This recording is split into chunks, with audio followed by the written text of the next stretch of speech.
ओम भगवते वासुदेवाय नमः। पुरुषोत्तम मास महात्म्य कथा अध्याय 15। श्री नारायण बोले, नारद, सुदेव शर्मा ब्राह्मण हाथ जोड़कर गदगद स्वर से भक्त वत्सल श्री कृष्ण देव की स्तुति करता हुआ बोला, हे देव, हे देवेश, हे त्रैलोक्य को अभय देने वाले, हे प्रभु, आपको नमस्कार है। हे सर्वेश्वर, आपको नमस्कार है। मैं आपकी शरण में आया हूँ। हे परमेश्वर, हे शरणागत वत्सल, मेरी रक्षा करो। हे जगत के समस्त प्राणियों से नमस्कार किए जाने वाले, हे शरण में आए हुए लोगों के भय का नाश करने वाले, आपको नमस्कार है। आप जय के स्वरूप हो, जय के देने वाले हो, जय के मालिक हो, जय के कारण हो, विश्व के आधार हो, विश्व के एक रक्षक हो, दिव्य हो, विश्वों के स्थान हो, फलों के बीज हो, फलों के आधार हो, विश्व में स्थित हो, विश्व के कारण हो, फलों के मूल हो, फलों के देने वाले हो, तेज स्वरूप हो, तेज के दाता हो, सब तेजस्वियों में श्रेष्ठ हो, कृष्ण हो, विष्णु हो, वासुदेव, दीन वत्सल हो, ऐसे मैं आपको नमस्कार करता हूँ। हे जगत प्रभु, आपकी स्तुति करने में ब्रह्मा आदि देवता भी समर्थ नहीं हैं। हे जनार्दन, मैं तो अल्प बुद्धि वाला मंद मनुष्य हूँ, किस तरह स्तुति करने में समर्थ हो सकता हूँ। अत्यंत दुखी दीन अपने भक्त की आप कैसे उपेक्षा करते हो। हे प्रभु, आज संसार में वह आपकी लोक बंधुता नष्ट हो गई है क्या। वाल्मीकि ऋषि बोले, सुदेव शर्मा ब्राह्मण इस प्रकार विष्णु भगवान की स्तुति कर हरि के सामने खड़ा हो गया। हरि भगवान उसके वचन सुनकर मेघ के समान गंभीर वचन से बोले। श्री हरि बोले, हे वत्स, तुमने जो तप किया वह बहुत अच्छी तरह से किया। हे महाप्राज्ञ, हे तपोधन, क्या चाहते हो सो मुझसे कहो। तुम्हारे तप से प्रसन्न मैं उस वर को तुम्हारे लिए दूंगा, क्योंकि आज के पहले ऐसा बड़ा भारी कर्म किसी ने भी नहीं किया है। सुदेव शर्मा बोले, हे नाथ, हे दीन बंधो, हे दयानिधे, यदि आप प्रसन्न हैं तो हे विष्णु, हे पुराण पुरुषोत्तम, कृपा कर आप मेरे लिए सत्पुत्र दीजिए। हे हरे, पुत्र के बिना सोना ये ग्रस्त आश्रम धर्म मुझको प्रिय नहीं लगता। इस प्रकार हरि भगवान सुदेव शर्मा ब्राह्मण के वचन को सुनकर बोले। श्री हरि भगवान बोले, हे द्विज, पुत्र को छोड़कर बाकी जो ना देने योग्य है उनको भी तुम्हारे लिए दूंगा, क्योंकि ब्रह्मा ने तुम्हारे लिए पुत्र का सुख नहीं लिखा है। मैंने तुम्हारे भाल देश में होने वाले समस्त अक्षरों को देखा, उसमें 7 जन्म तक तुमको पुत्र का सुख नहीं है।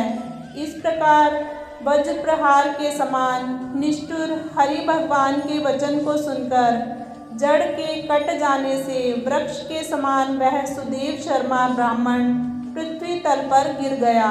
पति को गिरे हुए देखकर गौतमी स्त्री अत्यंत दुखी हुई और पुत्र की अभिलाषा से वंचित अपने स्वामी को देखती हुई रुदन करने लगी। कुछ समय बाद धैर्य का आश्रय लेकर गौतमी स्त्री गिरे हुए पति से बोली।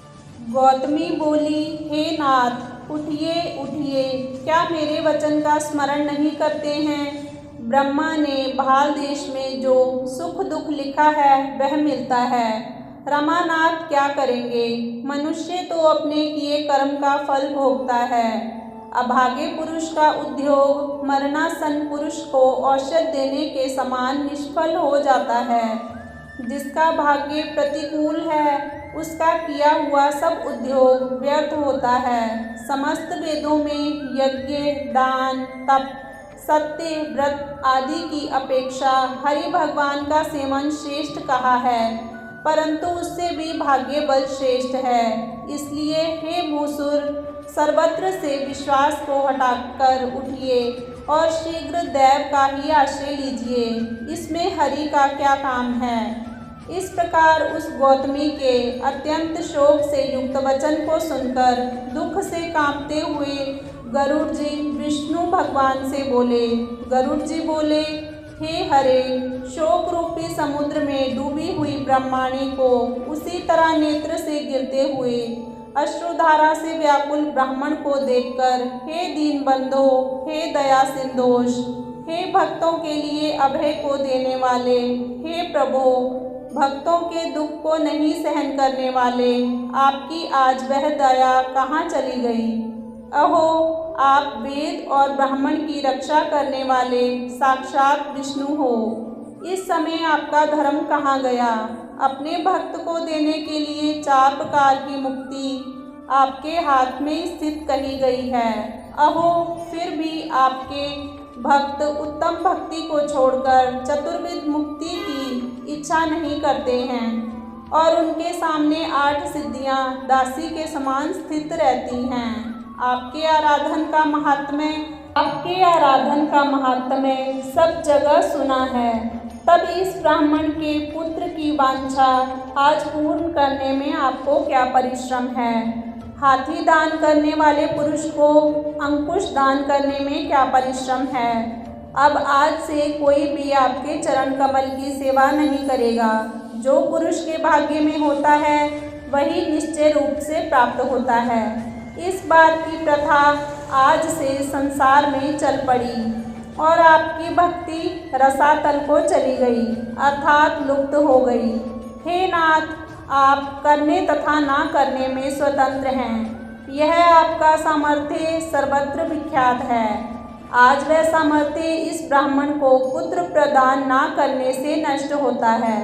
इसलिए आप इस ब्राह्मण के लिए अवश्य एक पुत्र प्रदान कीजिए। सुदामा ब्राह्मण ने आपकी आराधना कर उत्तम वैभव को प्राप्त किया।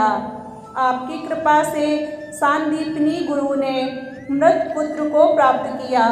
इन कारणों से पुत्र की लालसा करने वाले ये दोनों स्त्री पुरुष आपकी शरण में आए हैं। श्री नारायण बोले, इस प्रकार विष्णु भगवान अमृत के समान गरुड़ के वचन को सुनकर गरुड़ जी से बोले, हे पक्षीवर, हे वैनते, इस ब्राह्मण को अभिलाषित एक पुत्र शीघ्र दीजिए।